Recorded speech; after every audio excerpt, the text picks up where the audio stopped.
We're live on a Hi. Sunday morning. How are Yes. we? Kind of like was thinking my hair's not red, but it doesn't really matter. I'm not long out of the shower and it's sunny, so suddenly Is everything it? feels It's really miserable here. suddenly when it's sunny, everything feels better. Yes, that's true. So I bought Dead Cells. I'm going to get straight in because I'm actually very excited about this. And to Yeah. ask you because I did another I run yesterday and I died almost immediately because I was like, I'll do a run. but I don't have as much knowledge about gaming as you do. I grew Yeah, and up I don't with have as much as other people I know, but it's okay. I know, but it's like more than me. So I gamed I remember my Amstrad CPC 464 typing in programs and trying to play games on that, and it would load with a cassette and all that jazz. But I never got into, and gaming didn't really I don't think got really super serious at that point. It was all like get to the end. There were minority people extremely serious about it already. Well, it's not like it is now. I don't think. No, I never well, played Elite. sure. I never really played Elite, and I I really don't think I wanted know to. what is that again? Elite is the space trading pirate game where you can upgrade your That's ship and go from right. planet to planet, and it's like Yeah. I don't think I I've ever played know it. I've heard about it. I know I would love it. I know I played a strategy version on my Palm Pilot for hours, and then I found a port for Android, and I was playing that for hours on holiday, but it didn't have all the flying. And then I was a game called Grisor, which is basically a rip-off of Predator, where Okay. you were a guy running along and you could shoot stuff. And I completed that. It was like one of the first games I completed on my computer. And it was a multi-load. It was just so you complete a level, then it have to load the next level. And then there were other games like Rick Dangerous that I really liked, and a game called Switchblade. So All that was these still games on the on Amstrad? the Amstrad, all on the Amstrad. These games I realize very similar to Dead Cells. Like platforming, trying to find your way around. There's a map, there's power-ups, there's you don't know what the hell's going on. Oh my god. So I actually bought Dead Cells last week and I played And I it for didn't like, even realize you had a Switch until we talked about it last week. oh really? Oh yeah, Yeah. we bought it more for the social gaming. So at one Christmas, my Davina's cousins had a Switch, and there were 3 generations of us having fun with it. Do you have Overcooked? No, is that the one where you're supposed to? I think is that the one where you're meant to manage the whole? That's Like the cooking. yeah, that's the one where you're chefs in a kitchen, but there's all sorts of stuff moving, and you have to pass around things I to be think able we'd to love keep it. serving people. I think we'd love that. Yeah, you would love that. And there's a That bunch of social other gaming thing. Lovers in a Dangerous Space Time is also fantastic. Okay, that sounds slightly weird. It is the title is slightly weird. The graphics are slightly weird, but it's a lot of fun. It's a shooting game where you're playing little animals that are in a big like spaceship bubble, but there's and you have to go from one station to another to manage the spaceship, and you have to kill people and free little rabbits and send love to people. So I think your cannons are shooting love or something like that. But anyway, that's a bit whatever. But so I think there's 6 different spots. One to manage where it goes. Yeah. One to manage like there's 4 cannons, so 4 different spots for the cannons. One that has like the special cannon, and the shield. So you have 4 people, but more than 4 stations. And you have to manage what you're doing all the time. Oh my god, it's what really a cool. nightmare. And it's better with a big screen because there's like otherwise everything's a little bit small. But that's a lot of fun. So you have to manage to play together. Exactly. You have that kind of game thing. I would absolutely love. I'd absolutely love, because my dad used to limit the amount of time I could play on the computer. So it meant that I never really got into like the hours of gaming. I would always play. I was limited to like 45 minutes. Right. So the game had really to short. be, it had to be easy to pick up. It had to be easy to play. So I liked a lot of puzzle games. Do you remember a game called Emotion where you were a little ship like asteroids? So it was, you could turn. No, I've seen others like that. I got into video games. I think this is where our age difference, which is not much, but shows a tiny bit. I didn't have those things. I had friends who had Amstrad, but I think it was the successor, the 60. I can't remember the one that was 6128 with a disc. Probably. Yeah, with a disc. Emotion was that classic kind of game where you can thrust or turn. It was that kind of Oh game. yeah. Those kind of game. Yeah. And what you had to do was knock together colored balls, right? But the colored balls would pulse, and if they would pulse faster and faster and explode, and when they exploded, you lost energy. But if you bounced two balls together, they cancel each other out and disappeared. So what you had to do was bounce the two yellows or two blues or two reds together. But if a yellow and a red bounced together, it made a blue. So you'd end up, if you did it all wrong, with loads of colored balls all over the screen exploding everywhere. I love that game. I absolutely love that game, and you could play it 2-player, so you had to cooperate with each other. Those are the kinds of games I like. So when I bought so Dead I Cells, follow a lot of, because the Switch is suited for it also. it is Indie games, and indie games I emulate a lot of classics from before pixel art became super popular. Yep. And so one that I really had a lot of fun over Christmas with my niece and my brother is they made a Teenage Mutant Ninja Turtles Shredder's Revenge, and it's awesome. And you can play up to 6 players. We only played it with 3, but it's you're playing the Ninja Turtles, classic kind of like NES, Super NES type graphics, Super NES, and you're just beating up people. It's cool. Because when I was playing Dead Cells, Davina was like, "Is it multiplayer? 2-player? No, it's not." But finding games that are multiplayer to me appeal to me. So that multiplayer games like that, and Diablo 3 is fantastic for the Switch. It works really well. I got lost on that with my niece and my brother over Christmas. It's super cool. That you can play with Davina. I think you'd have a lot of fun. Really? Well, it's so much fun. Is it complicated though? No, are the moves complicated? I think you would both get into it because you're productivity geeks, and it's for productivity geeks. Why? Well, because you choose your character and you're fighting monsters in this desolate whatever world. Yeah. But then you pick up items, and it's all about optimizing your character. So the game is as much playing and beating, and then you're like, oh, I got a new thing. Okay, let's stop and look at the screens.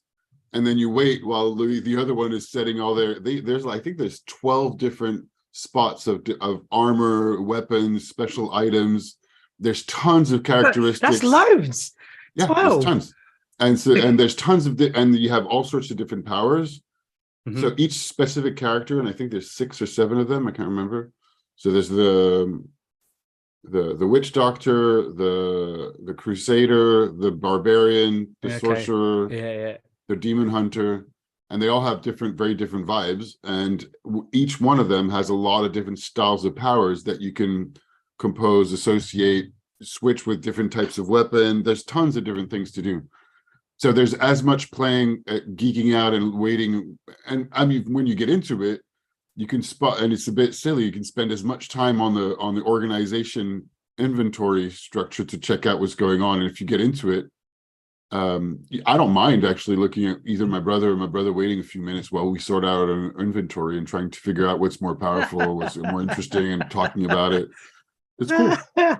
Did you ever play Barbarian? I don't think so. Barbarian 2. It was. I think this predates my. It was a flat screen. My first gaming console was the NES. Before that, I played a little bit of other stuff, but not much. Because my friend at other friends' places, I didn't have. Yeah. My friend had a Commodore 64, and then another one had the Amiga. I had a friend who had the Amiga, the Amstrad, and then I only played the Commodore 64 later when a friend of mine actually had it. And I was begging him to try the thing with the cassette tapes. He was like, it takes hours. I was like, I've never tried it. I want to see how it is. Yeah. But Barbarian was 2 barbarians, and you had a set of moves, and you just fought each other. And you had a sword. There was a move you could do, which was the flying neck chop, where if you timed it right, you did a spin and you swung your sword and you decapitated the other character. But it was like Street Fighter, but with barbarians and swords. Yeah, it was probably a lot simpler than Street Fighter. And then I played Street Fighter 2 on my friend's Super Nintendo, and that was I played a lot of that. Yeah. I just couldn't get the buttons. I was just it was a little bit too fiddly for me. Another friend, my friend James, who now lives in Hong Kong, was always better at me on video games and stuff. So when I started playing, destroyed me. So But when I I'm playing enjoyed Dead playing. Cells, Yeah. I'm playing Dead Cells, and I'm like looking at this. Do you want to describe it briefly for people who have Oh yeah, not heard okay. of it? So Just I briefly. can't. How would I describe it? I It's can like a. describe it if you want. Yeah, you can try better than I can. So Dead Cells is what's called a rogue or roguelike or roguelite. So Rogue, I think, and Rogue was the name of the original game that used that model. So it's a Okay. 2D side-scrolling fighting game. So you have a Yep. character and you're just going side by side. But the rogue element and what that means as a style of games is that you're this character that seems to have come back to life, and you're trying to get off an island that something really dire has happened Get there, out of prison. Yeah. or prison, and you're trying to get out of there. And of course, everything else is going to prevent you from. So, but you die. It's going to happen. Yep. And then you come back to the beginning, but every time you have acquired more stuff. So you're going to be a little bit more powerful and a little bit more knowledgeable about what you're facing and what's going on, except that every one of the levels are also procedurally generated. So they're similar, but also slightly different every time. Yeah. Yeah. I did my head in at first. I was like, oh, yeah. What the fuck? And you really get into it. It's very addictive. And it's extremely inspired also by Castlevania from the style perspective.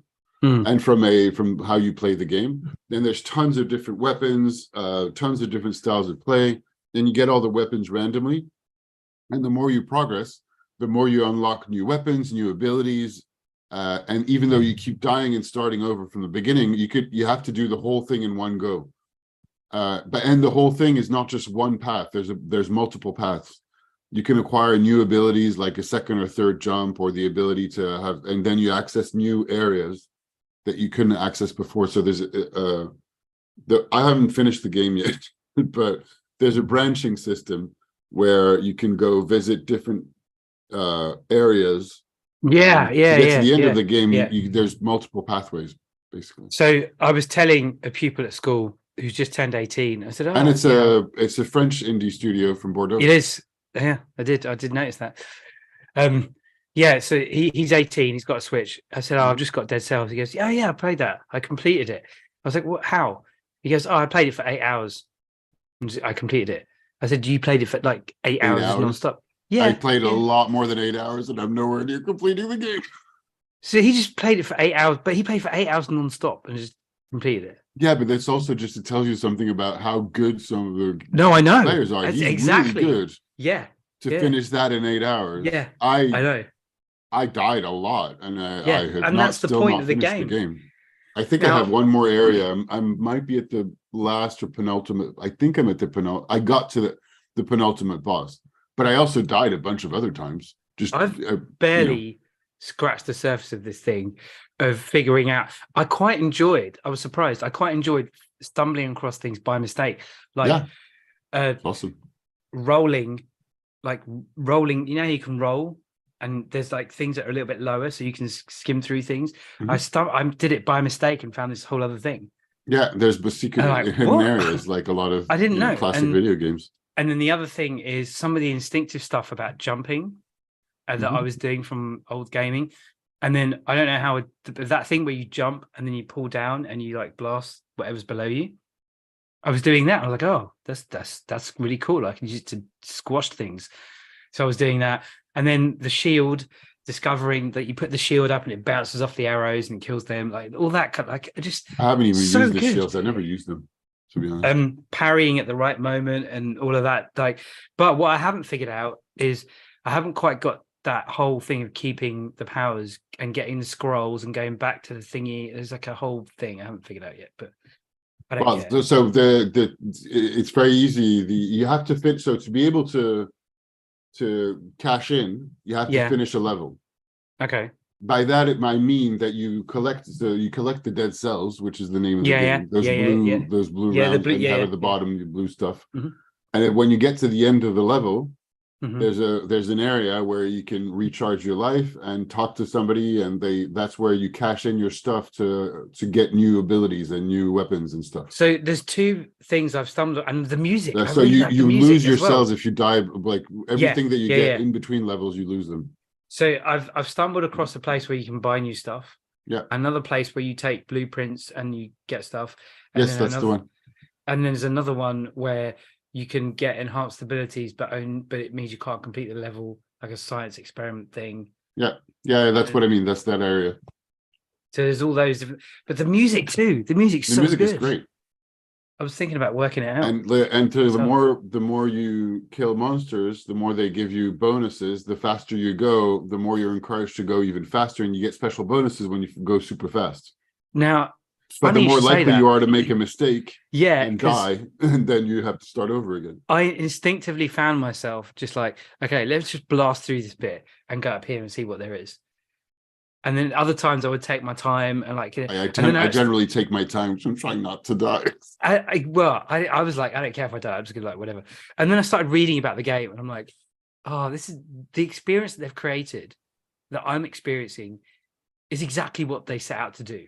I am just, and it's crazy successful. And there's a bunch of collaborations with other popular games.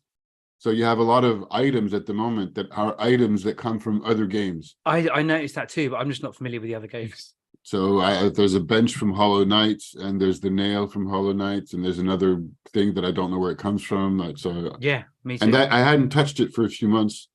I first played 2 years ago, and I was obsessed with it over Christmas. Well, you did time. Because I went back through our WhatsApp messages to look at the review, and then found that the review for Celeste. I'm like, I watched that. I'm like, that looks so good. It's really good. Celeste is fantastic. It's very hard though.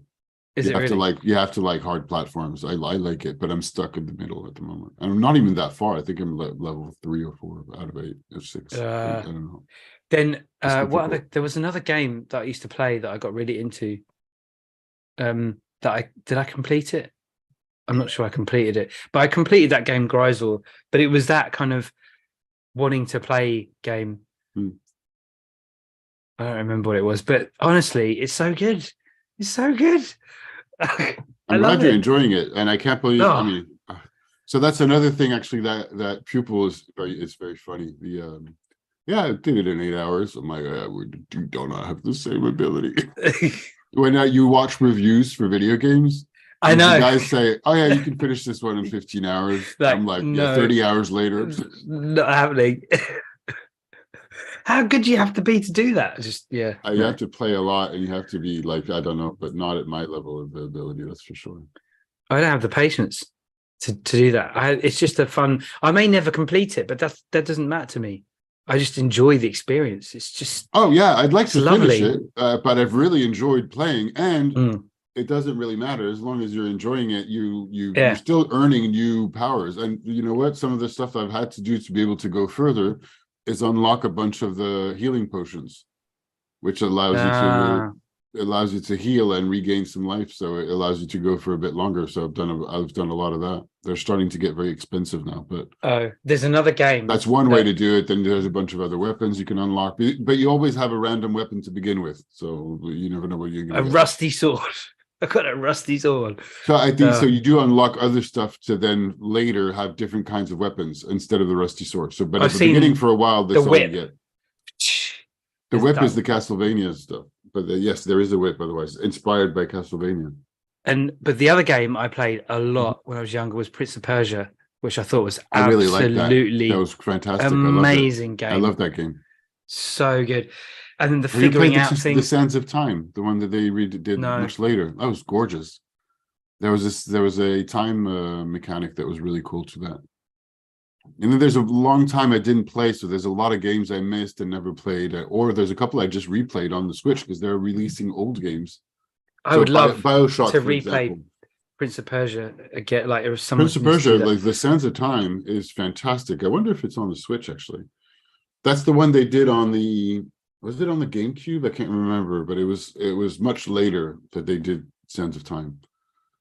But there were so many little things in Prince of Persia that were really interesting, like the cat coming back to help you, and the princess, because the princess, the story of it all, and if you didn't do things in the right order, or if you like when tiles would fall, you'd lose, or when tiles would fall, if you let a tile bounce, it would close a door later on. It's that whole thing and the fighting. I thought it was great. Yeah, it's a great game.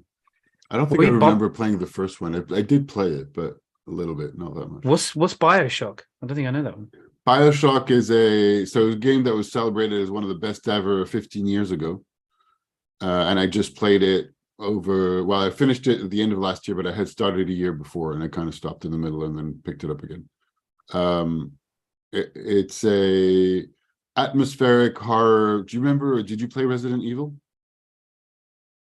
My friends did on the PS2. I remember watching it and watching it, and I really played it. I think because it's not the same, but it's probably the most, like, there was more. Anyway, it doesn't matter. BioShock is a thing you start the game and you're in first person and you're on board a plane and the plane crashes and then you're like, just get your head out of the ocean in the middle of the night and you're in water and you see a lighthouse in the middle of nowhere of the ocean. So you get into that lighthouse and then there's an elevator that goes down and it turns out there's this giant city underwater called Rapture. And so it goes from there and so you're going from one catastrophe to another at the beginning of the game. Where you're like, great, I'm saved, and now I'm like, what the hell is going on in this place? And of course the place is going to complete mess. There's zombie type people. Okay. So it's a survival killing exploration game, first person, and it is beautiful. It has to be said that it's beautiful, and it's not really my thing. I'm not, as we just established, I'm not very good at those kinds of games. I mean, I'm not very good at video games altogether. I'm good at classic ones. Like I just finished Ori, and so that's a that's a Metroidvania style with a lot of difficult platforms. I can deal with those kinds of things, even though I might not go as fast as your pupil for sure. But and I still haven't finished Dead Cells. But I'm really bad at first-person shooter type situations. I'm really just dreadful at it, and I don't really enjoy it all that much. Occasionally, a little bit, but it is beautiful. And what I mean, so for example, like the first, really, there's a category of really difficult enemies, I guess you could say, who are lumbering big. They're in massive suits, and anyway, it doesn't matter. There's a whole plot behind those things, but. The first one, I was playing in normal. I started playing in normal version. And the first one was so difficult. I almost died. And I was like, you know what? I'm not really enjoying this. I know this is only the first one at the beginning of the game. And I can deal with the normal people, but the normal zombies type. Anyhow, at some point I was like, all right, you know what? I'm just going to switch to easy. I'm just like breezing through this game and just seeing what the storyline is like, etc. And I kind of I forced myself to complete it for the sake of it, which I'm relatively glad I did. And it is a beautiful game. Like the artwork, the story, not so much, I think, but it's an interesting world that you're exploring. Fascinating, super weird. On what platform were you playing it? I was playing on the Switch. Oh, you used the Switch? Okay. So the Switch, there's a bunch of games that were remastered from the past that are on the Switch, like Diablo 3 is another one that I played 10 years ago, but it just came out on the Switch. On the Switch, they had to lower the graphics a little bit, but it works. It's cool.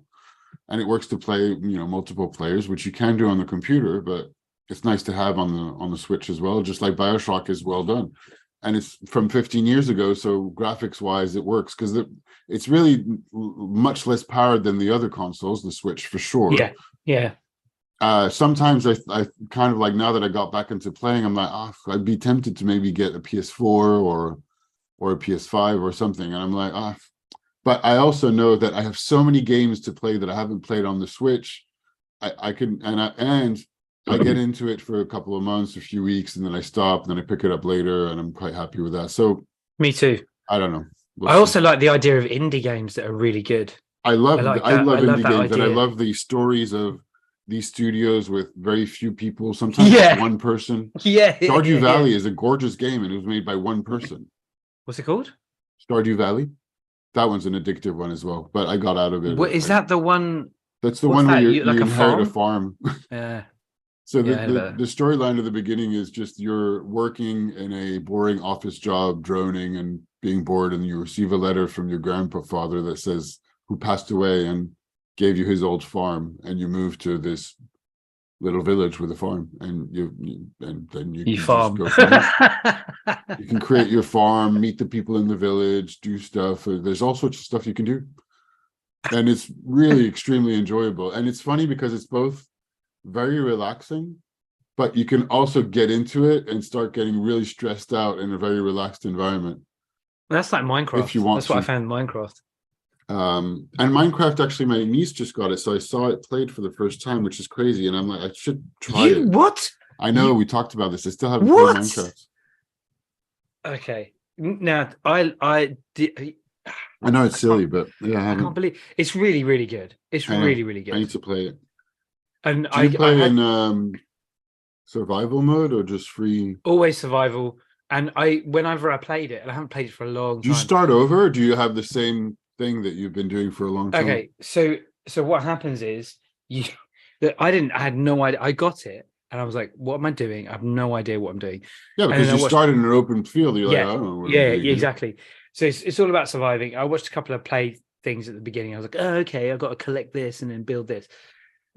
I first played it years ago when I had a Mac, and then it kept falling over, and then I got it on this computer, and then it was just a little bit chuggy, and then I didn't play it for ages, and then I got the Pocket Edition on my phone, and I was playing that for ages, and it's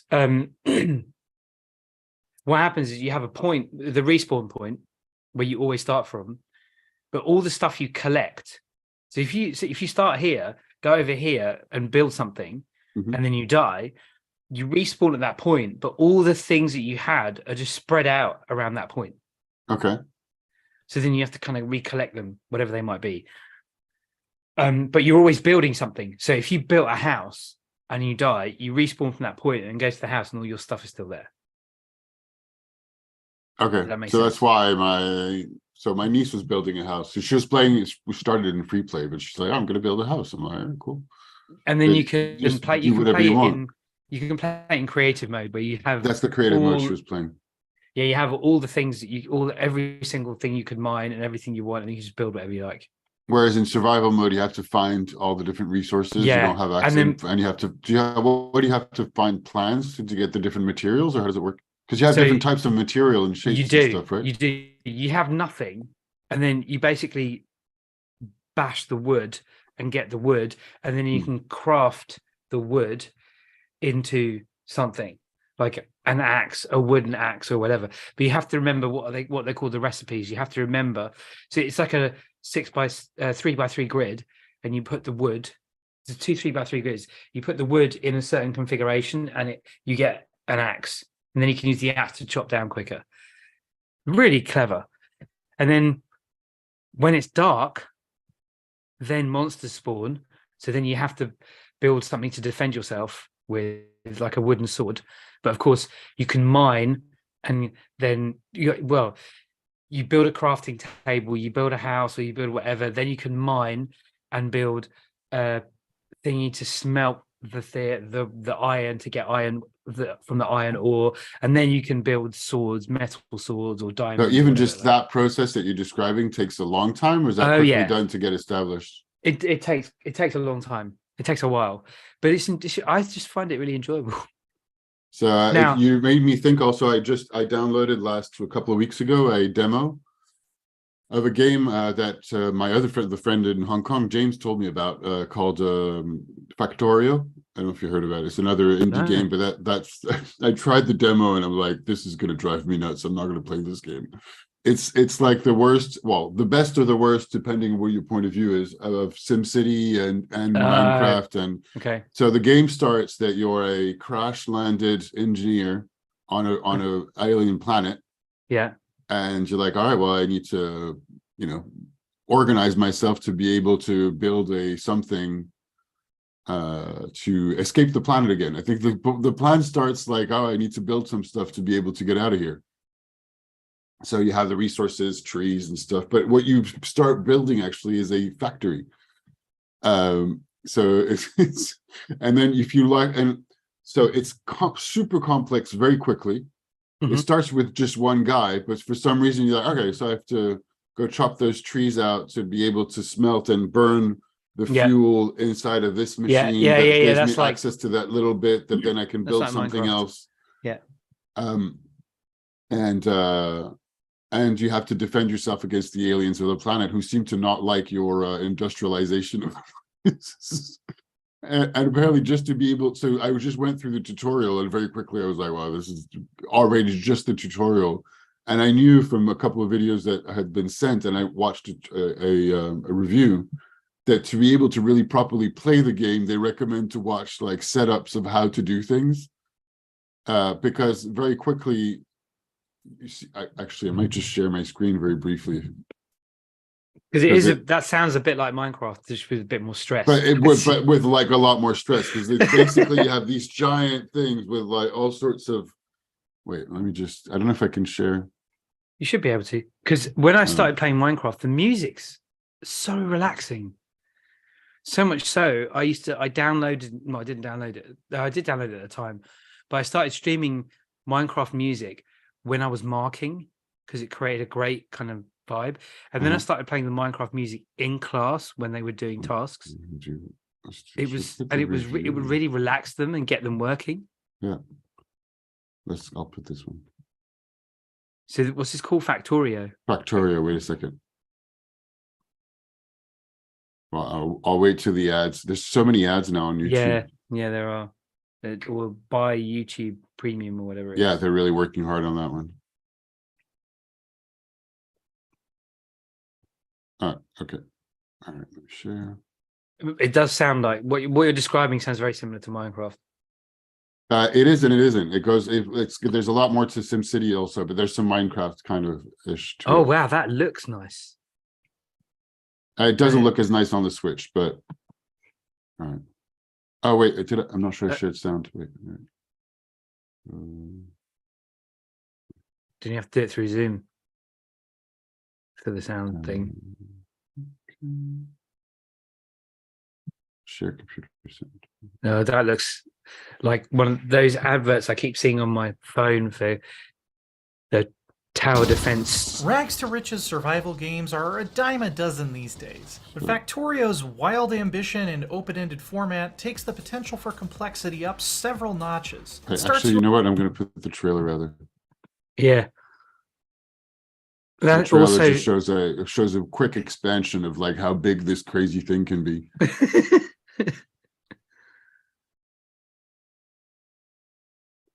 I got used to Minecraft, not looking at stuff as good as this.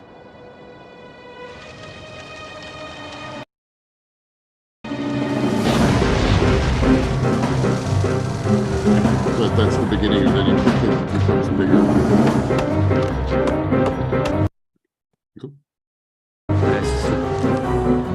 Oh, the music is always stressing me out. Oh, the music is stressful and the game looks so stressful. Look at that.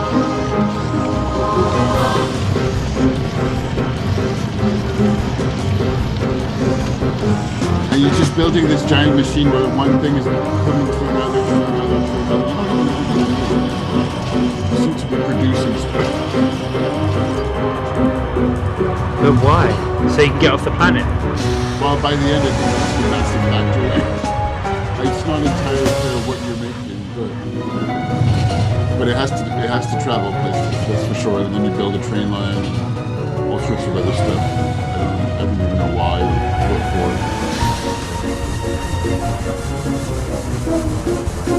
But it's very complicated.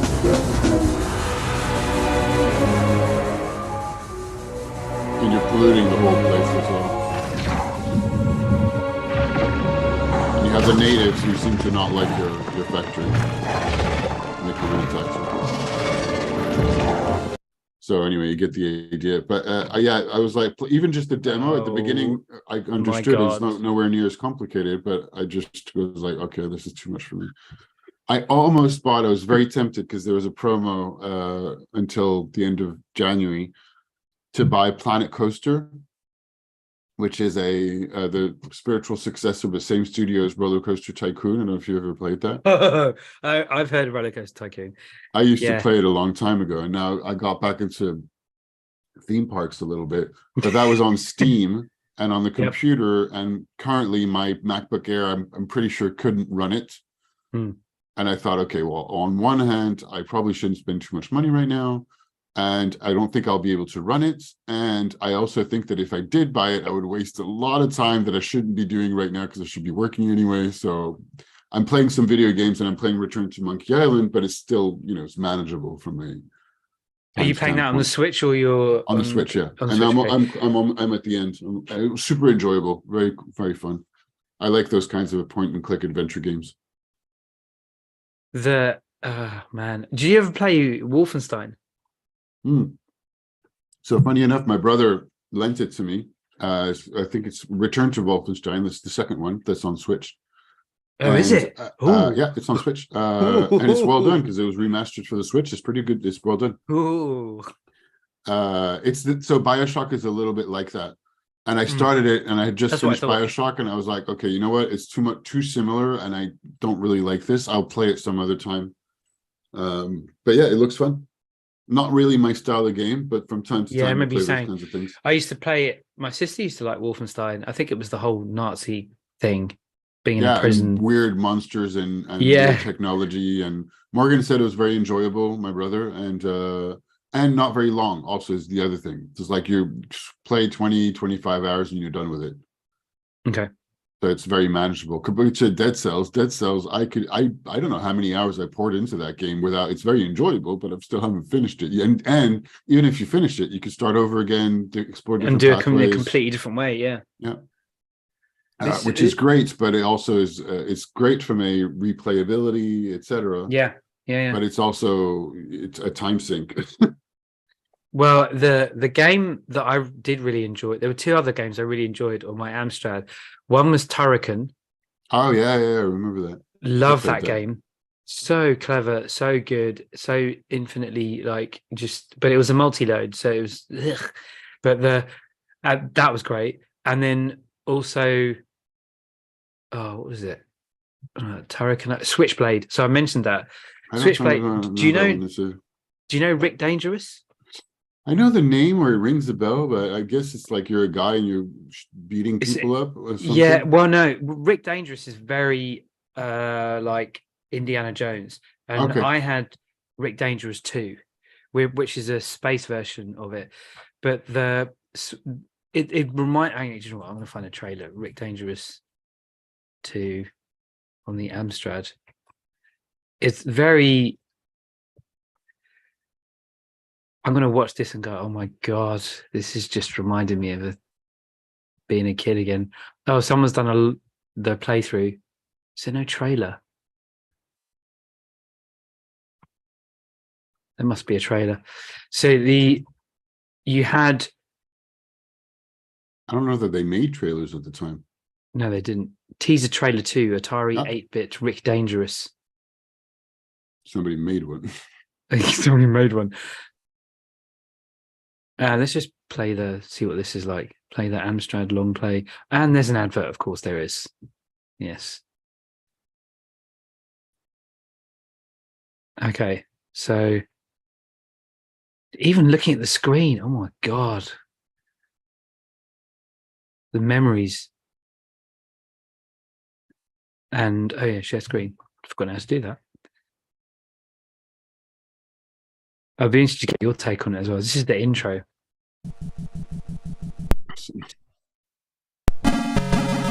Fantastic.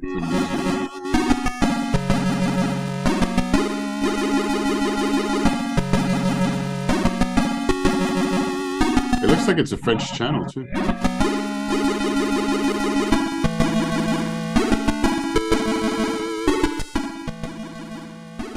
Of course, this is 8-bit originally as it was, not ironically going back. Awesome. Is he gonna go through it? Yeah. So you start off in London and aliens have invaded and you have to get on this ship and destroy them.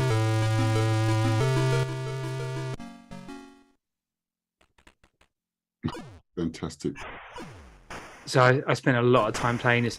So you can shoot guns, and then there's puzzles. There's a little switch down there. Let's crawl through and hit the switch and turn off the laser. It's that kind of vibe. And that's the restart point. And then you can You've got a laser gun you can kill them with. But you've also got, you can launch bombs that slide along the ground that you can blow things up with. Oh God, I'm here. I feel like I'm young again. You show that to your pupils, see what they say. Yeah. Is he gonna? Yeah, there's a bomb. So he's got a bomb there, slid along, and it blows up and it kills people. I didn't see the bomb. Okay. Didn't you? Well, I saw it explode, but I didn't see him like. So he jumps. I've just gone back a bit in the video. He jumps up, throws a little bomb. Watch him. So he jumps up. Yeah. Ching! There's that bomb thing. Oh, okay. Yes. And what you can do is, hang on, stop it now. I need to stop the video. So what you can do, we can either lay it or slide it. Right. And so the vibe is very sci-fi. The previous Rick Dangerous 1 was like Indiana Jones going through like the mines and trying to find gold and all that kind of stuff. What's that simple game that was on the phone? Temple Run. Oh yeah. Temple Run. Oh yeah, Temple Run. It's that kind of. I think it's taken over by Subway Surfers. Temple Run well, again. I don't play video games on my phones anymore. I really don't. Last year I got a couple of board games to play with other people, but then I actually bought it again on Steam because it was better on my computer. Getting the Switch and playing Dead Cells has made me realize, and having this conversation has made me realize I enjoyed playing those games because it was fun. It's just a fun, simple thing to do. And you know what I'm enjoying right now? Because I talked about that with my brother over Christmas. I've not been watching barely TV series, trying to watch movies, but I've been mostly playing video games if I have off time in the evening. And there is something to be said about it being active. That you're doing something when you're playing a video game that when you're watching a TV show, you're just being passive. Now, it's very enjoyable. But it's not the same kind of consuming media. You are actively doing something when you're doing a video game, and there's a lot more engagement on, well, fine motor skills, thinking, attention, which is interesting. It's a different way to, I guess, relax, because you're not necessarily relaxing. And I think there's a whole, which I guess it gets us to a different kind of area of conversation, but play. It gets us into play, but I was going to say there's this idea that you're tired after. Now, I don't really have that experience, but I might occasionally, but partly because I don't commute, partly because I don't have a full-time job. But that you come back from work and that you're tired and you don't have any energy for anything else. You just want to unwind and watch the TV, just like basically like, just kind of let your brain go, which totally understandable. But actually playing video games gets you engaged in something that's quite different without being, the passivity of it, or I don't know how to say. And I very much, of course, very much enjoy TV series, but less and less. I'm kind of making an effort, or at least at the moment, to watch more movies that have like one firm beginning, middle, and end. The thing that tends to be disappointing with a lot of TV shows is they have like no end. Or a bad end. This is what put for me a lot off. of them, not every single one of them, but there's a lot of them when they start, you don't know where it's going to go, and if it's going to be canceled or not, or etc. So this is what put me off of Walking Dead. I agree with you. I like to watch things that have a definite arc. And I love TV shows because you get into the length of it and you get into the characters, but it's also become the main form of content creation. And in a way that ends up, I find, in a lot of cases, not being satisfying. And even though you feel like you just started with one episode, you binge watched a whole season. And I don't know. At the moment, I'm switching things up a little bit and trying to read more, play more video games. I do know what you mean. And I think you make a really good point about the satisfaction of playing a game and getting to the end. And even the storytelling. Like, I like to... For the first few times I played Dead Cells, I would watch the whole story at the beginning. Just like that. It's cool. It's well written. It's like it feels good. And when I watched that review of Celeste, I was like, "Oh my god!" Oh, and Celeste, they sell a lot of the whole. Now it's even become a trope and a joke amongst people talking about indie video games, or whether, okay, well, is this game a repeat of Dead Cells, or is it about depression? Like there are so many games that are about depression. Celeste being one of them. Yeah, well, yeah, but it's But it is and well written and interesting. it is the thing that and I super really difficult. the thing that I realize about myself is that I love stories. I Oh, love yeah, the big story, time. and I love, and it's different watching a TV series, watching a film, the story of it. Like I'm reading The Alchemist with my one of my classes at school, my form Cool. class, and they're year 11. They're all boys. They're super cynical, and we're reading this book about this shepherd boy who goes to follow his dream, blah, blah, blah. And they're like, ugh. I'm like, no, just it's really good. Trust me, it's really good. And then I started rereading it at home, and then I finished it again. And I'm like, oh, I love that book so much. Ooh, I read a So- fantastic book and discovered a new a French author that I didn't know, and I really got into him. In French, then. Yeah, it's in French. I don't know that it's translated. There's so many things that are not translated. It's a whole world, like, to discover. I mean, obviously it is. It seems obvious, but I realize how much I'm, little by little, or occasionally realize how removed I am from the culture where I live. And I'm only have one foot in it. But I also, it's funny, I had conversations with my girlfriend and friends of hers yesterday, who are American, and I also am not into their culture, although I have some bits of it as well, but not really. And I'm working on a French thing at the moment, so it's interesting to dive into French media and French culture, and realizing that I'm like, oh well, I really have no idea. This book is called Blanc, which translates as white, and it's a travel writer who is, writes quite beautifully, really beautifully. And it's an account of him and a couple of other people who go ski touring and ski hiking the Alps, the whole length of the Alps in 4 trips, 4 seasons, from 2018 to 2021. Plus, like the second half of it is over the pandemic, so there's some comments on that. From Menton in the south of France, all around to Trieste, and on the Italy-Slovenia border. And it's gorgeous. And it's just like 1 page to 2 page, like max 2.5 pages per day of like bits and pieces of his experience, their experience of traveling. And he's very poetic, and has like tons of different literary references, but also doesn't take himself too seriously. And I found the book fascinating and really enjoyable and very quieting, and like it makes you want to go to the mountains big time. Something happened. You're reminding me. No, what's happened? So my sister bought me this book. Oh, what is this? Oh, you mentioned that. Now I heard about it too. I heard about it. There's I two thought you'd books. read it before. No. This is a different book about rest. Oh, okay. My mum bought me a book called Rest. Yes, I thought that so. And then my sister has bought me a book called The Art of Rest. What are they trying to tell me? They seem to be those message type gifts. Yeah, exactly. And I'm like, yeah, whatever. Do you occur to them like somebody who doesn't rest? Apparently. And then when I read the books, I read the first one and I was like, rest isn't about doing nothing. Rest, like the basic message of the other book about rest was find things that you find interesting that are not to do with work, that occupy you in a productive way, like playing a computer game or whatever. This book, and the reason I'm bringing it up is because it's written by a psychology woman. The very last, she basically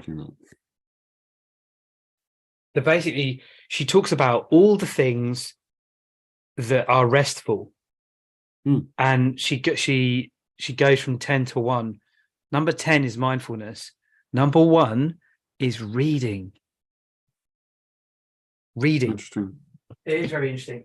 And then I was like, well, we don't read enough. And reading, so we talked about this before, but reading, in the same way that I was talking about video game, engages you, even though it can be restful, but you're engaged. It's active. Yes. Where it's really interesting how most TV content, Netflix content, whatever, is not really engaging, particularly not, and I still do enjoy things that are mindless, so that I don't have to think about.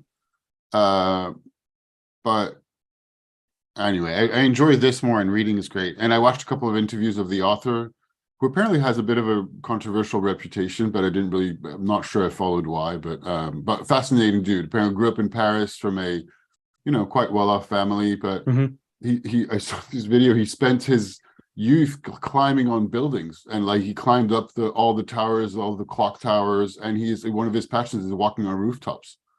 The rooftops of Paris. So he explores the rooftops, which is a thing. I knew it was kind of a thing, but then I started reading on the Wikipedia page and I was like, wow, it is really a thing. There's a whole group of people that's their thing to go walk up the rooftops. And that's and reference. then I'm sure that's to go reference walk up mountains. So and he cycled around the world when he was 20, and that was his first book. He spent like 6 months in Lake Baikal in the middle of Russia, and he did another book about like following the footsteps of people who have evaded a gulag under French Soviet Union, to just experience how it was to run from Siberia to the Himalayas with almost nothing on his back. I mean, he did all sorts of crazy stuff, and he writes really well, has an insane amount of literary references that he just. And as I said, doesn't take himself too seriously. I saw this literary review about this book that I'm reading. And the interviewer goes, oh, so you write this bit? And he's like, did I? That sounds a bit silly. It's kind of absurd. Did I really write that? I don't know what I was thinking. And then he goes on and he talks exactly like he writes. Because he's like, I don't have any imagination. And all the other reason I'm bringing all this up is that he says what he has as a practice that he started when he was 18 is journaling. And he's like, I don't have anything else than my training, my reading, and my journaling. He said, I'm envious of the writers who have imagination. I'm not like that. I have to write notes. And I have like the most precious thing I have is my journaling notes. And at the end of every day, I journal my day. And every 31st of December, he reads how his year was. And he's like, that's the most private thing I have, the most like sacred kind of practice I have. And he talks about the practice of journaling, and in really elogious and quite beautiful terms of what it allows him to do, what it means. And he's just talking about thoughts, what happened.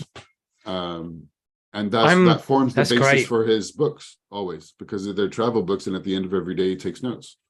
I do think that having had a blog for a long time and writing about lots of quite deep stuff, that people have said to me when they read it, they like it, but also they hear my voice when I read it, when they read it, which I took as a massive compliment.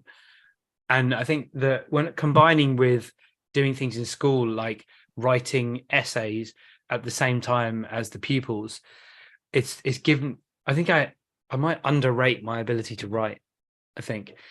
And actually, on writing, very interesting point. I went to a writers meetup on Wednesday, and a friend was like, "Oh, so how's your writing? What are your writing projects?" I'm like, "That's a very good question. I haven't actually done anything since the last time I was in this writers group just before Christmas."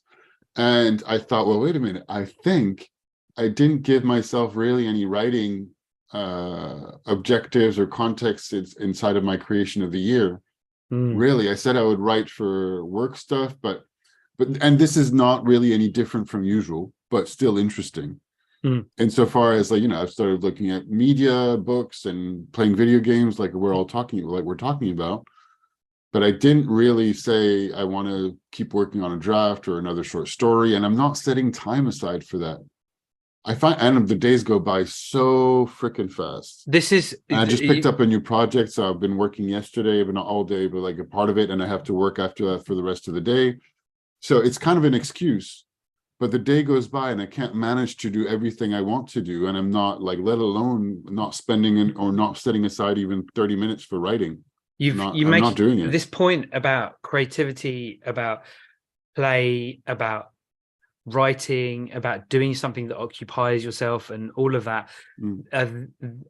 I've been playing guitar. For me, it seems to occupy a very similar space to playing a video game, that kind of exploration and creativity and interaction and feedback and all of that.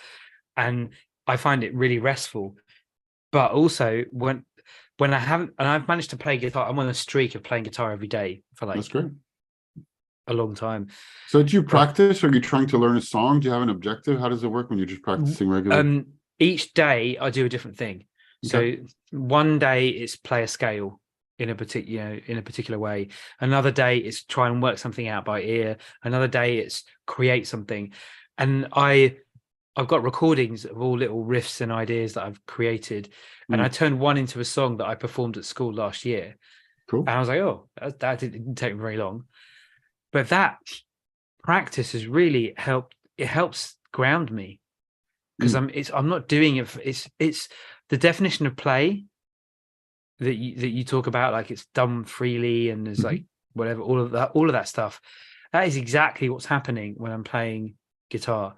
But it's also a lot of what I experienced when I play Dead Cells. Yeah.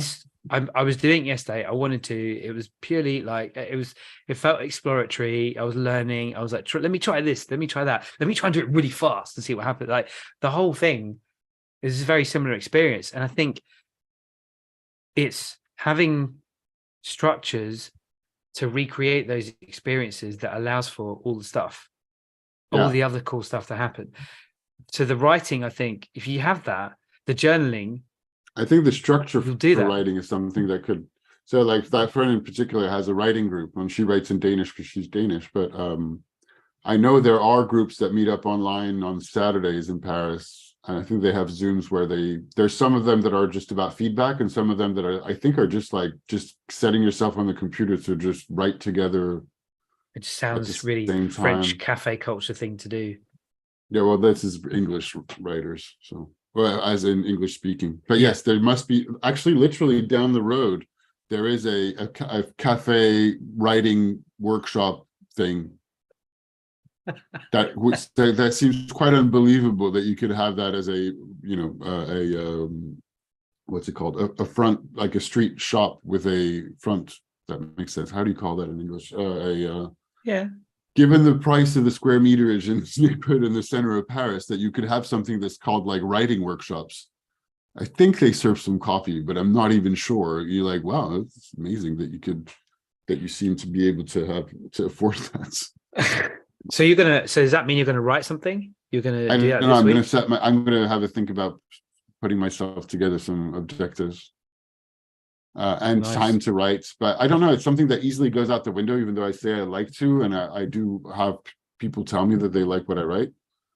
Yeah. I still haven't written my newsletter in ages. In 2 years, I'm not doing anything with it. I haven't written it in my website, but so I need new projects. It's not that, and it's always easy for me to come up with ideas. So that's like the writing prompts in those groups that we do are fun. And as we've talked about before, in terms of structure, like getting a new idea, writing something is very easy for me. But then going further with it and completing something is a lot more difficult. And I do it for articles. It's a little bit easier for nonfiction, but even then, I don't go very fast. So I don't know. Something that's really happened for me. Watching that writer. So I just that writer in a couple of the videos of he was at his home, etc. You're like, oh my God, the way he talks and the studies he's done, he's done extremely, high level studies in literature. Okay. I don't have that kind of training. And there's a lot of other people, and I don't, well, it might sound like I'm saying this, and maybe I am to an extent to disparage myself, but it's not the idea. I'm just looking at some other people that seem to be way more talented, structured, or organized to be able to produce things faster. I stand sometimes, either I'm overthinking it or spending a lot of time noodling on things that it just ends up taking me quite a lot of time. So I don't know, and maybe it's normal that it just takes time. I don't know, or maybe I'm not doing it enough and I'm not practiced enough. I do think that I'm not sure. Being forced to write in 20 minutes an essay, like the pupils have to for an exam or whatever. That was like, it became normal for me to do. Yeah, and there are people that have certainly the kind of training posts like university training and high level university training that I don't particularly have.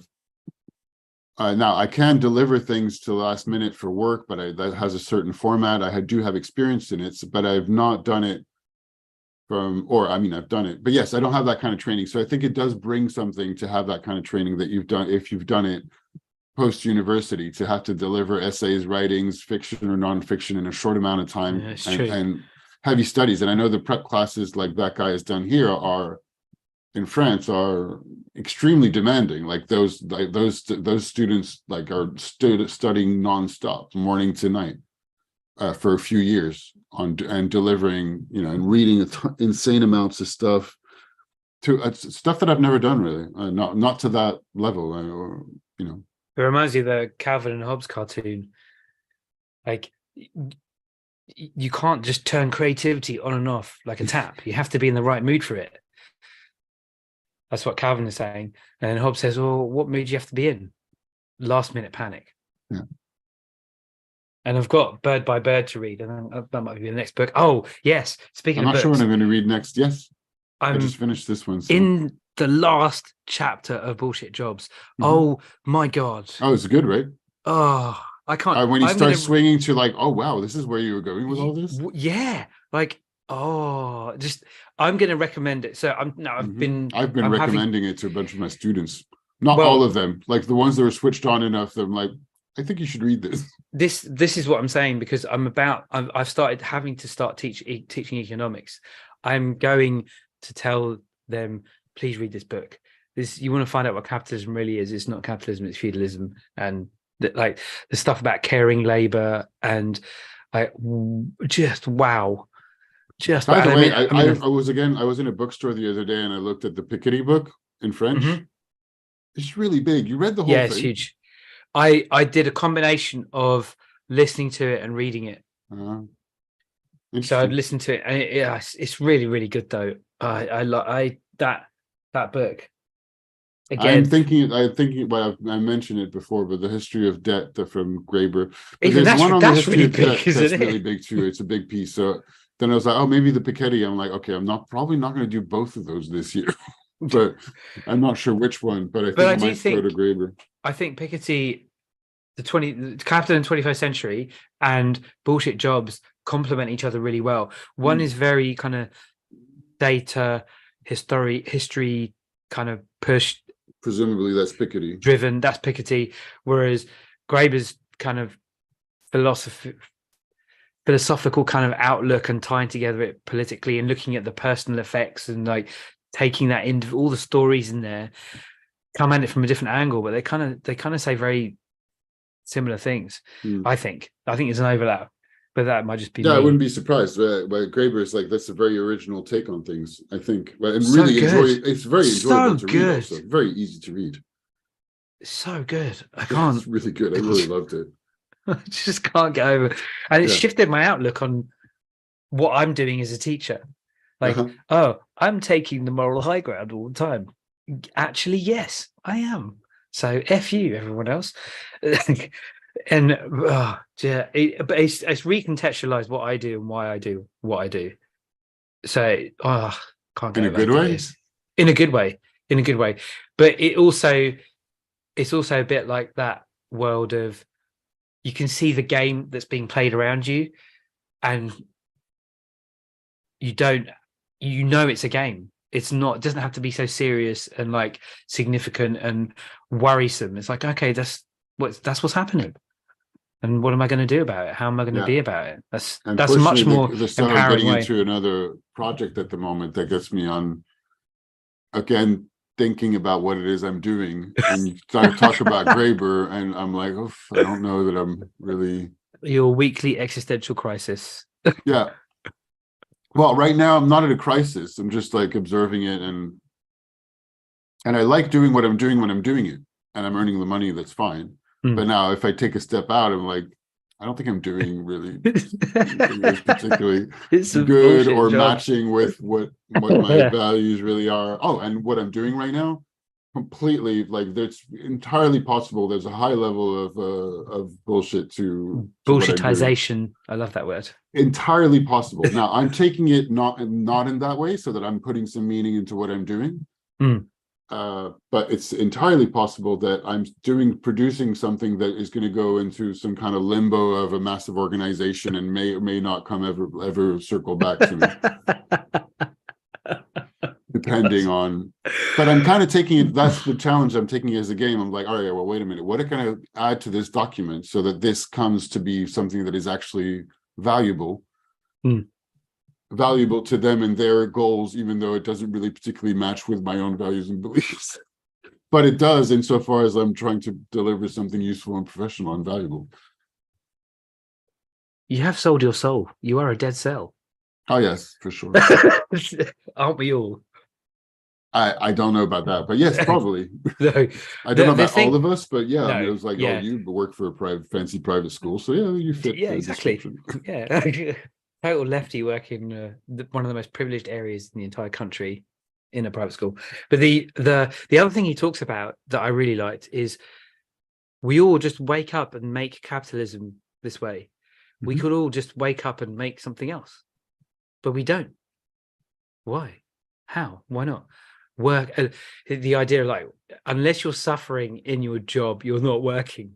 That kind of idea. I'm like, that is how I think. That is how I've thought for so long. That's I also exactly how my enjoyed dad thinks. this author, the travel writer. So he Yeah. also has stuff about, he writes about just escaping, disappearing. He's like, well, the whole matrix of what's going on in society. Yeah. And he's like, all right, well, maybe this is not very brave. It's entirely possible it's, on the contrary, totally cowardly. But I like just, you know what? I'm just going to disappear from this. I'm going to go away for a while, not bother anybody, just go and do my thing. And the matrix and the whole system is busy enough that it won't notice that I'm gone for a while. And so I'm just going to, you know, instead of fighting against the machine, I'm just going to slip between the cogwheels or the cogs or whatever and just go away. So what does he do? Go and just ski or write in a cabin? He travels, writes, and goes on projects. A lot of climbing, a lot of reading. But it's the philosophical aspect and the mountains. And he, of course, he like poetizes. He travels with poetry and philosophizes about the, like, he's considering the white so of the snow as a substance and a philosophical place that is still available where the rest of society hasn't reached.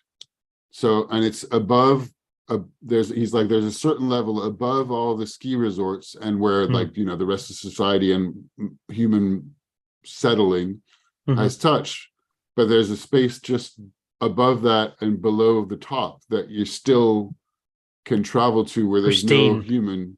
And of course, and also acknowledging or commenting on the absurdity of the whole thing of climbing, because like, well, it's completely absurd. Nobody can live there. It's extremely dangerous. You're going to die, and the only thing you do once you get to the top is come back down. And then he talks about movement a lot. He's like just completely about pure movement. Because you're in the cold, you're in this white mass, and the only thing you can do is like put one foot into another and keep going. Anyway, it's really beautiful. There's a lot of stuff that he says, and he gives some comments on how probably society, and he talks about that in the interviews, like, well, you know, seems like we're going in a society where everything is more and more and more regimented. I could totally picture the moment where, you know, you're in bed with a beautiful woman and the camera turns on and there's a voice going, excuse me, sir, you're like now performing act sexual number 142, and this is not the one that is on the consentment form that were signed with this woman, so please refrain from changing the position before it was anyways. But he's like, but I'm not going to fight against all this stuff. I'm just gonna, you know, just disappear for a while. And yeah, maybe it was cowardly, maybe it's not very worthy, but wow, it's just me. Everybody does their thing. I'm just going to go and do mine. That's great, because I think it was quite fascinating. Apparently, he's a bit controversial. I read on Wikipedia. There was an but you're not article sure saying why that he's he controversial. And I didn't dig in much, and I started getting a little bit bored of like trying to witch hunt controversial stuff, you know. Yep. So the Wikipedia is like, oh, apparently he's been seen and associated with a extreme right bookstore in Paris, and his father was very conservative. His father was a conservative journalist, and he said, oh yeah, I'm a reactionary, but I think he's just provoking people. So, you know, there were suspicions in an article saying, well, he's been very associated with racist and extreme right areas. But then there was another article I read saying, well, he did book signings in every type of bookstore you could possibly imagine. And then I just listened to the guy for 2 hours, and I was like, this guy's really interesting. And I think he doesn't really care what other people think. And he's traveled the whole world and hung out with all sorts of people that I think he's just really interesting. and that I don't know who he hangs out with, and I don't know how much time I want to spend time suspecting him of wrongdoings. And I'm like, this is not very productive. Yeah. I had an interesting, if a little bit tricky conversation with somebody yesterday on that same kind of things, on separating the art from the artist, condemning people, what's acceptable or not. Difficult. It's difficult. What's culturally acceptable or not. And I know my context is also attached to my age, where I grew up, the fact that I'm a white guy. I'm a guy altogether and a white guy, but and the more I look at things, the more I have a hard time being black or white or very firm on anything. And by the end, I was like, well, I don't think it's any one. You know, at first I was like, oh yeah, I totally separate the art from the artist, but I'm like, well, it's not that. No, I mean, it's not that clear cut necessarily. Whereas the person I was talking to is very much like, yeah, totally. Like, you know, if a person turns out to be a bad person, I'm not going to consume any of the things they too say. Where I'm like, well, it's a lot. It's not as clear cut as that for me. So I love the band. A lot of the band's songs, Pantera, like the heavy metal band, power metal band. I love their songs, and it reminds you of being 18, 19, and like that expression and that full on kind of. I mean, they wrote a song called "Fucking Hostile." Like, just how do you? Like, it just seems to express when it expresses that kind of anger that I might have.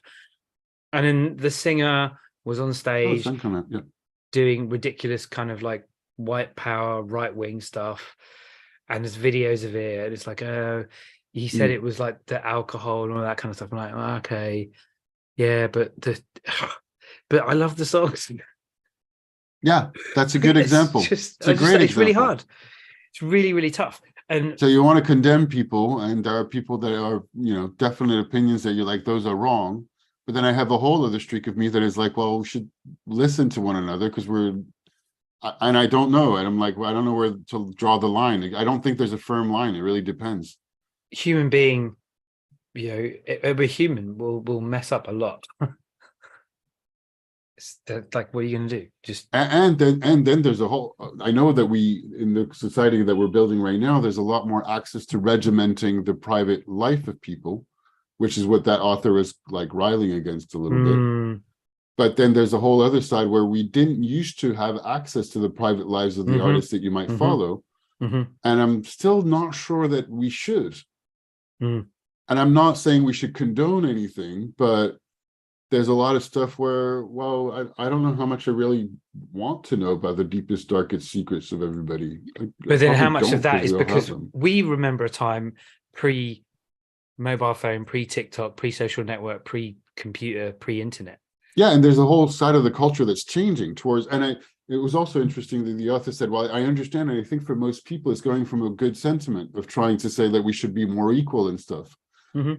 But he also is like, I think it's going in a direction that I'm not really comfortable with. I completely agree with that sentiment, but I think there's very much a generational thing that I'm getting older, and there are fights that are like for others that I don't really understand, such as he was going on plural and feminine, which you can distinguish in France. And he, as a writer, was going, yeah, I'm sorry, I'm not going to do that. Says this, like, the expressing the female, the male, and every time, because like it makes for very long sentences. He's like, sorry, grammatically in the French language, I'm sorry if it's controversial, and I know that it probably is at this particular point, but grammatically in the French language, the masculine is there to represent the neutral.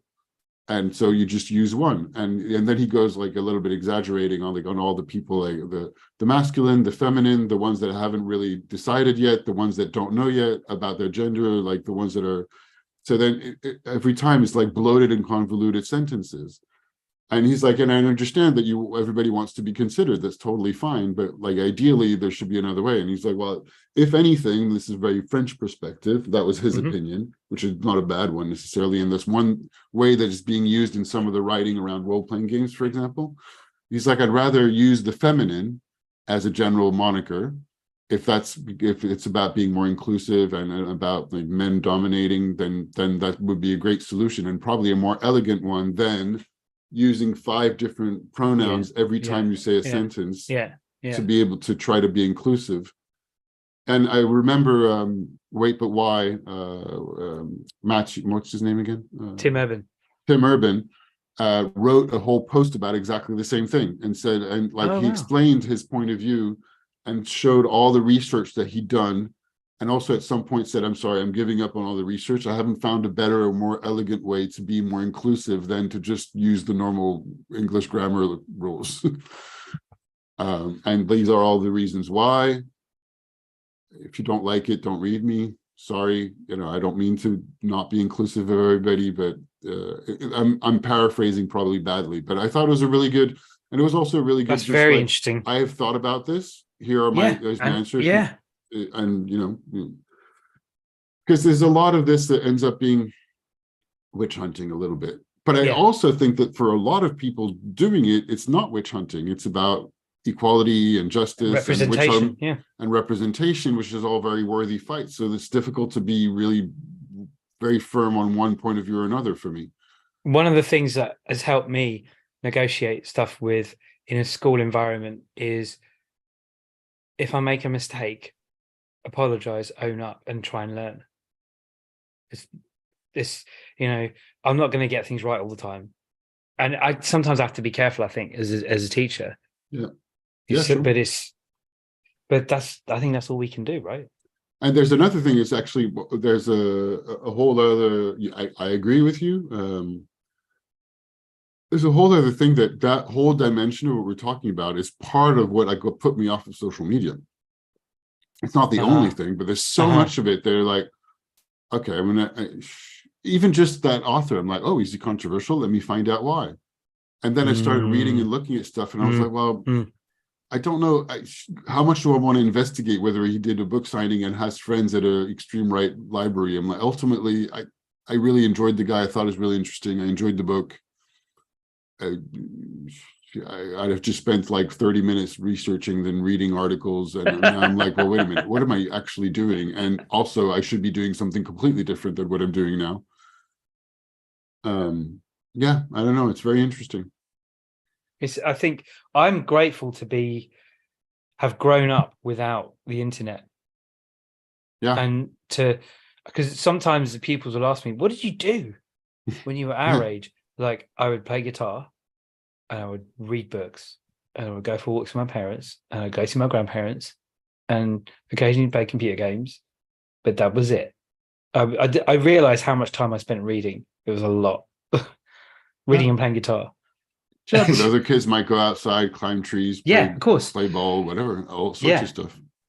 But it was in Free to Learn, I think he said. I was just thinking Free to Learn now, as we just right now. Yeah, one of the things he says is that one of the only places where young people get to experience that kind of choice and freedom and exploration and feedback and learning is playing computer games. Yeah. They can't go outside and, like, I used to go out with my friends, ride bikes, climb trees, break stuff. Like, that's what we did. Yeah, and my nieces do go out because they live in the countryside. Yeah. So those are all questions on what I want for later as well that I'm also thinking about at the moment. You're going to ferment a bunch more stuff? What? You're going to ferment a bunch more stuff? I'm probably going to ferment a bunch more stuff. And I got fermentation weights this week. What the hell are they? So they're basically just glass pucks to put in your jars to make sure that the stuff that you have in there stays underwater. Because the fermentation happens within the water, anaerobically, and within the brine. The water is brine. But if your stuff comes out, then it can grow bacteria, and that's the bad kind of bacteria. They don't want that. So, and I noticed that when I had them shut, I used something else. Some stuff was coming to the surface and getting a little bit weird. And so I thought, okay, I'll just invest in. And I was looking at the Reddit and stuff. So I thought, okay, I'll just invest in it. Of course. And put some money into those fermentation weights. It seems like I'm going to do more of this. And so it's going to be useful. Excellent. And if you have things like sauerkraut, you kind of really need it because it's cut thin. Yeah. So it can easily come back up. So you kind of need something to bring it to keep it down there. We can kind of bring it to a close, but this is something I wanted to mention to you when you're talking about not so much social media, but creativity. Mhm. I experimented in January tweeting and doing Twitter threads all about teaching. Oh yeah. I found it so easy. I found it so easy to write things, because when I write a blog post, it becomes this like full on, I have to plan it out, write it, think about it, whatever. I do the same thing with Twitter threads, although I haven't written Twitter threads in a while. So I've kind of give up on I've Twitter. found it so much easier to do it with Twitter threads. Yeah. Now, yeah. And I think it's because I've realized so I'm coming up this September is going to be the 20th year of me being a teacher. Wow. I have stuff to say about this particular topic that I know about, and I don't need to second guess myself or worry about things. I can express a complete thought. Yeah. In maybe 5 or 6 tweets. Cool. And it provides value for other teachers. I think that medium, I'm already pushing on an open door. I don't really have to think too hard. And what I'm finding is that when I write a Twitter thread about some experience or some opinion, it provides me with a structure for a blog post. So I'm finding that I'm getting a lot of ideas for a post from tweeting random stuff about teaching. One weird thing, but it's really the experience I have of that feels very true, and it might be, I don't know what, something, and perhaps topic for another time, but probably because we're just gonna. Yeah. I often have the experience that I start to write something or need to write something, and then I'm like, I don't really have any strong opinions about this at all. So, but a friend of mine told me I should write about things that I like, and that he was doing that rather than trying to find opinions to write about that feel like they're, linked to my professional environment or whatever. But I don't know. Let's talk about this next week, because it might not even be opinions. It might even be pulling together what the opinions are and what you noticed about trying to find an opinion. Yeah, it's possible. Because you're very good. You tell me, and other people tell me that I have really interesting observations. You did. When I'm faced with things, I'm like, I don't think that I have anything. I feel like I stay stuck in like, well, this is a gray area that's very difficult. The more I find out, the less I have a firm opinion one way or another. A little bit like the art and the artist thing I was talking about. The more I start talking about it, and the more I'm like, I don't know. I thought I had a firm position, but now I'm not sure. That process and articulating that process of exploring the gray, I think, is really powerful, really useful. Yeah. Okay. Because in business, it seems everybody wants a firm answer very quickly. But then the more I look and the more I'm like, I don't know, this is all very interesting. Maybe I think that sounds like a great name for something. Exploring the Grey. I think that sounds like a good name for something. I like it. And the Colas to Gandalf the Grey and a bunch of other things. Didn't Gandalf the Grey become Gandalf the White? He did, didn't he? I never understood that bit in Lord of the Rings. Well, it seems he was like grey, then he was white, and he was transformed by his fight with the Balrog. There was a color code of strength and power within wizards that was never fully explained, because there's Gandalf the blue or the brown. There's another one that's the brown. There's a couple of other mentions. Radagast is brown. Yes. And Saruman was white, and then he went dark or something. And then he just take him over and becomes white. And you're like, oh, so automatically he's just ranking up. I don't really understand the color system, but okay. Yeah, but exploring the grey, that's a. Yeah, and there's grey matter. A lot of in the brain. The gray matter. Yeah. Could be a podcast for you. Could be your Twitter handle. Actually, one thing on writing is like, do I bring back my newsletter? In what form? What is it I talk about? Do you know what? Let's save that for next week. Next week. Let's do that. Well, hang on. Let me check before I say next week. Next time, we'll have a whole conversation about creativity. Is it the 12th already? Holy moly, it is. It goes very fast. Very fast. It's because we're old. I know. Yeah. So I was talking about that yesterday as well. It only feels like it's going faster. Let's do next week, where we'll talk about creativity and what you're going to write and what I'm going to write and what we're putting out there and exploring the grey matter. I'll make some notes to actually start writing and putting some plans together, so I have things to share. I should find some time to write a couple of articles, or well, at least one, because I didn't write any this week yet. And because all I did for LinkedIn was take my Twitter threads and put them into a carousel on LinkedIn. Well, that's more than I did. I didn't do anything, and I wanted to write some articles, and time flew by. I didn't even finish my grading. I thought, but I finished all the ones that were late. Anyway. Tell me about it. Yeah. Cool. Oh, and I explored and like obsessively looked at a bunch of ski resorts, and I'm going skiing. So I thought we might talk about that, but we didn't get time. So next time. Well, we talked about someone who talks about skiing. Yes, we did talk about skiing in that way, but not about my ski trip. But that's okay. No. Well, maybe we'll do that next week. Yeah, perhaps. All right, good. Great. Until the next conversation.